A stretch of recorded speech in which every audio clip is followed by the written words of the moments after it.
Hello! Welcome to Session 2 of the Grieve series. Brought to you by Two. We would highly recommend to pause and re-listen at any point to get more clarity, or re-listen to the entire session. Certain aspects of grief, like losing a loved one or losing your pet, may bring up unpleasant memories. Please use your personal discretion before you proceed further.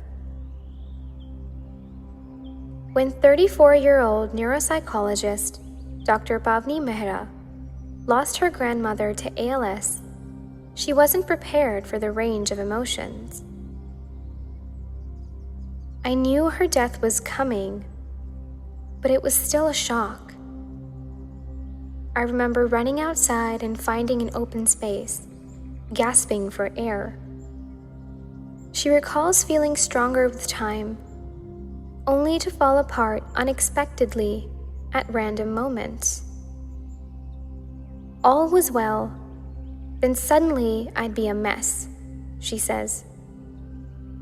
5 years later, I'm definitely stronger, but there's always going to be a birthday, an anniversary, or something to remind me that she's gone.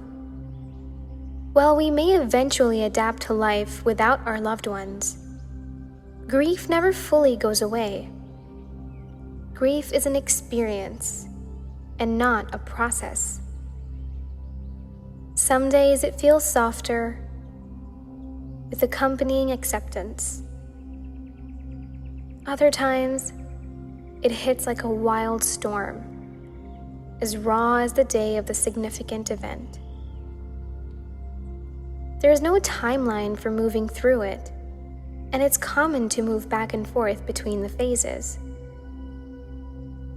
But what are these phases or stages of grief? American-Swiss psychiatrist Elizabeth Kubler-Ross first highlighted 5 stages of grief in the 1960s, and since then, 2 more stages have been added. These stages of grief may help us name our feelings and experiences inside of grief, but they're never meant to be a step-by-step prescription for how to move forward. The first stage is shock and denial. Feelings of shock and denial are unavoidable in nearly every situation, even if you could foresee it happening. Reality hits hard, and no matter the cause, you're still losing or missing something. There's unwillingness to accept the loss. Stage 2 is pain and guilt. Once the shock wears off, feelings of pain and guilt can step in. It's very much if only or I wish I would at this stage, and these are perfectly normal. Allow yourself to self-doubt, but know that you did your best with the resources and time you had in that moment.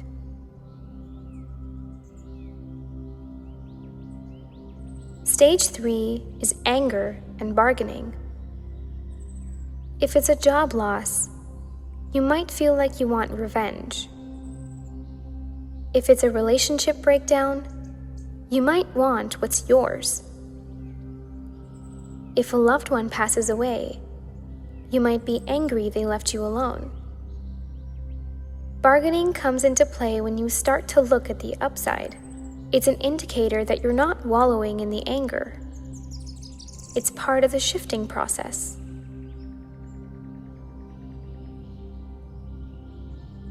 Stage 4 is depression, loneliness, and reflection. The jumble of emotions that usually accompanies the grieving process can typically lead to feelings of depression, isolation, stress, and anxiety, but also reflection and purpose.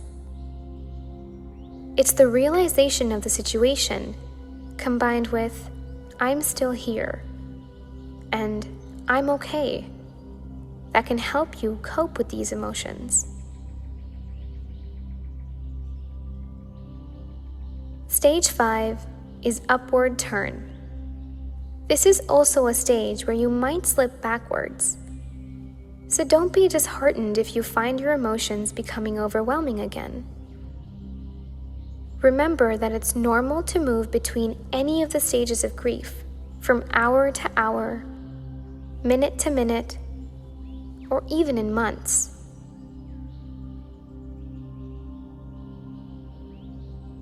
Stage 6 is reconstruction.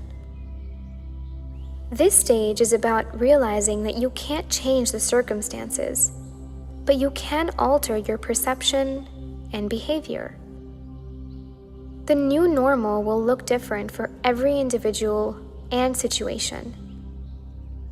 Take it day by day and month by month, and don't compare yourself to anyone else's journey.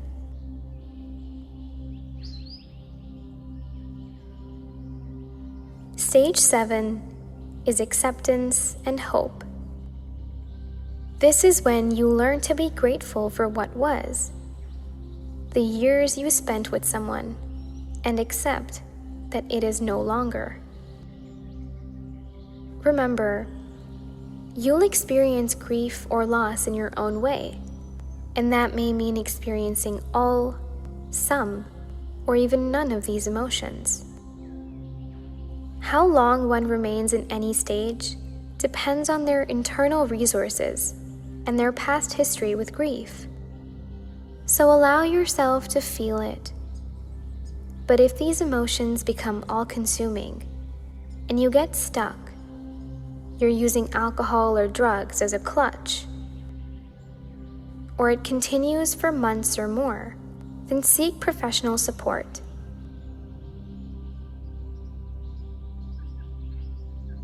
Thank you for joining in today, and tune in to the next session to understand how you can cope with grief.